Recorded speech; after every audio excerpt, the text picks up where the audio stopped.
H D. Kumaraswamy CM ಆಗಿ ನಾಳೆ ಪ್ರಮಾಣ ವಚನ ಸ್ವೀಕರಿಸಲಿದ್ದಾರೆ. ಹೀಗಾಗಿ ವಿಧಾನಸೌಧದ ಮುಂಭಾಗದಲ್ಲಿ ವೇದಿಕೆ ಸಿದ್ಧವಾಗ್ತಿದೆ.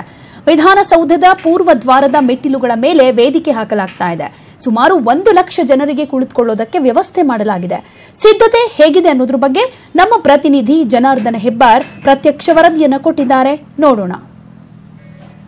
ನಾಳೆ ಎಚ್.ಡಿ. ಕುಮಾರಸ್ವಾಮಿ ಮುಖ್ಯಮಂತ್ರಿಯಾಗಿ ಪ್ರಮಾಣ ವಚನವನ್ನು ಸ್ವೀಕರಿಸಲಿಕ್ಕಿದ್ದಾರೆ. ವಿಧಾನಸೌಧದ ಮುಂಭಾಗದಲ್ಲಿ ಇದಕ್ಕೆ ವೇದಿಕೆ ಸಿದ್ಧವಾಗ್ತಾ ಇದೆ.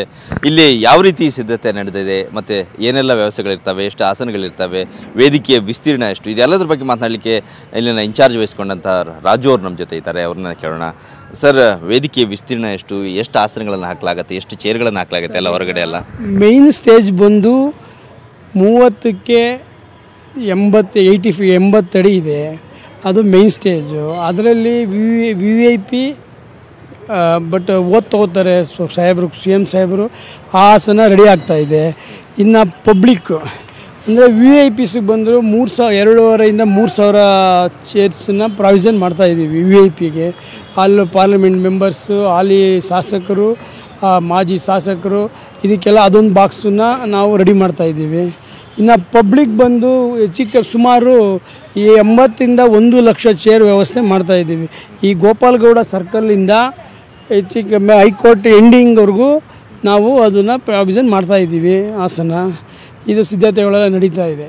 ಈಗ ಇಲ್ಲಿ ವೇದಿಕೆ ಮೇಲೆ ಪ್ರಮಾಣ ವಚನ ತೆಗೆದುಕೊಳ್ಳೋದಕ್ಕೆ ಸಪ್ರೇಟಾಗಿ ಬಾಕ್ಸ್ ಮಾಡ್ತೀರಾ ಅಥವಾ ಎಲ್ಲ ಒಟ್ಟಿಗೆ ಇರುತ್ತಾ ಎದುರುಗಡೆ? ಯಾವ ಥರ ಇಲ್ಲಿ ಸಪ್ರೇಟ್ ಮಾಡ್ತೀವಿ ಸರ್. ಅದನ್ನು ಸಪ್ರೇಟು ಓದ್ಗೂ ಇದಕ್ಕೂ ಸಪ್ರೇಟ್ ಮಾಡ್ತೀವಿ ಸರ್. ಪ್ರಾವಿಷನ್ ಇದೆ ಸರ್. ಅಕಸ್ಮಾತ್ ಮಳೆ ಬಂದರೆ ಏನು ಅದಕ್ಕೆ ಸಿದ್ಧತೆ ಏನಿದೆಯಾ, ಏನು ಮಾಡ್ತೀರಿ? ಅದು ನಮ್ಮ ಡಿಪಾರ್ಟ್ಮೆಂಟಿಂದ DPR ಇಂದ ಹೇಳಿದ್ದಾರೆ ಪ್ರಾವಿಷನ್ ಮಾಡ್ಕೊಳ್ಳಿ ಅಂತ. ಸಾಧ್ಯತೆ ಬಂತು ಅಂತಂದರೆ ಅದಕ್ಕೆ ಮಾಡಬೇಕಾಗ್ತದೆ. ನಾವು ರೆಡಿ ಇದ್ದೀವಿ ಸರ್, ಪ್ರಿಫರೆನ್ಸಲ್ಲಿ ರೆಡಿ ಇದ್ದೀವಿ.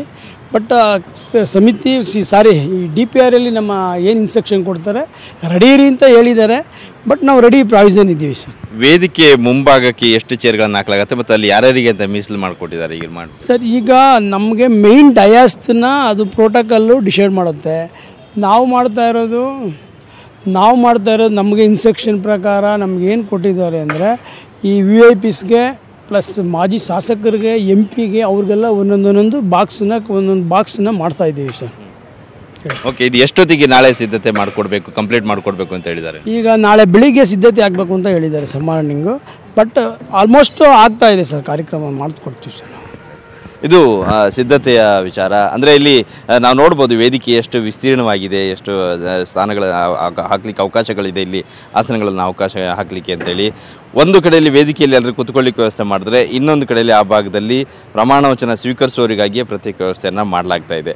ಇನ್ನು ವೇದಿಕೆಯ ಮುಂಭಾಗಕ್ಕೆ ಅಲ್ಲಿ ಪ್ಲೇಸ್ ಕಾಣ್ತಾ ಇದೆ, ಅಲ್ಲಿ VVIPಗಳು ಮತ್ತು ಪ್ರಮಾಣ ವಚನ ಸ್ವೀಕರಿಸುವವರ ಶಾಸಕರ ಅವರಿಗೆ ಅವರ ಕುಟುಂಬದವರು, ಅವರ ಆಪ್ತರು ಅವರೆಲ್ಲ ಬಂದು ಕೂತ್ಕೊಳ್ಳುವಂಥ ಸ್ಥಳಕ್ಕೆ ಸ್ಥಾನವನ್ನು ನಿಗದಿ ಮಾಡಲಾಗ್ತಾ ಇದೆ. ನಂತರದಲ್ಲಿ ಅದರ ಎದುರುಗಡೆಯಲ್ಲಿ ಒಂದು ಸ್ವಲ್ಪ ಗಾರ್ಡನ್ ಇದೆ. ಅದಾದ ನಂತರದಲ್ಲಿ ಹೊರಗಡೆಯಲ್ಲಿ ರಸ್ತೆ ಏನಿದೆ, 2 ಸಂಚಾರದ ರಸ್ತೆಯನ್ನು ಕೂಡ ನಾಳೆ ಬಂದ್ ಮಾಡಲಾಗುತ್ತೆ. ಹೈಕೋರ್ಟ್ ಒಂದು ತುದಿಯಿಂದ ಗೋಪಾಲಗೌಡ ಸರ್ಕಲ್ವರೆಗೂ ಸಹಿತ ಇಲ್ಲಿ ಚೇರ್ಗಳನ್ನು ಹಾಕಲಾಗುತ್ತೆ. ಸುಮಾರು 80,000ದಿಂದ 1 ಲಕ್ಷದ ಆಸನದ ವ್ಯವಸ್ಥೆಯನ್ನು ಮಾಡಬೇಕು ಅಂತೇಳಿ ಈಗಾಗಲೇ ಅವರಿಗೆ ಸೂಚನೆ ಕೊಟ್ಟಿದ್ದಾರೆ. ನಾಳೆ ಬೆಳಿಗ್ಗೆ ಅಷ್ಟೊತ್ತಿಗೆ ಎಲ್ಲ ಸಿದ್ಧತೆ ಕೂಡ ಕಂಪ್ಲೀಟ್ ಆಗುತ್ತೆ. ಮಧ್ಯಾಹ್ನಕ್ಕಾಗಿ ಅವರಿಗೆಲ್ಲ ಬಿಟ್ಕೊಡ್ತಾರೆ. ಇನ್ನೊಂದು, ಅಕಸ್ಮಾತ್ ಮಳೆ ಬಂದರೆ ಏನು ಮಾಡಬೇಕು ಅಂತೇಳಿ ಕೂಡ ಅವರಿಗೆ ಈಗಾಗಲೇ ಸೂಚನೆ ಬಂದಿದೆ. ಮಳೆ ಬರುವಂತಹ ಲಕ್ಷಣ ಕಂಡು ಬಂದಲ್ಲಿ ವೇದಿಕೆಗೆ ಮಾತ್ರ ಮೇಲ್ಗಡೆಯಿಂದ ಛಾವಣಿ ಹಾಕಿಕೊಡ್ಬೇಕು ಅಂತೇಳಿ ಅವರಿಗೆ ಸೂಚನೆಯನ್ನು ಕೊಟ್ಟಿದ್ದಾರೆ. ಆ ನಿಟ್ಟಿನಲ್ಲಿ ಎಲ್ಲ ಸಿದ್ಧತೆಯನ್ನು ಮಾಡ್ಕೊಂಡಿದ್ದಾರೆ. ನಾಳೆ ಬೆಳಗ್ಗೆ ಅಷ್ಟೊತ್ತಿಗೆ ಎಲ್ಲ ಕೆಲಸ ಕೂಡ ಕಂಪ್ಲೀಟ್ ಆಗುತ್ತೆ. ಕ್ಯಾಮ್ರಾ ಪರ್ಸನ್ ಚೇತನ್ ಜೊತೆ ಜನಾರ್ದನ ಹೆಬ್ಬಾರ್, News 18 ಕನ್ನಡ, ಬೆಂಗಳೂರು.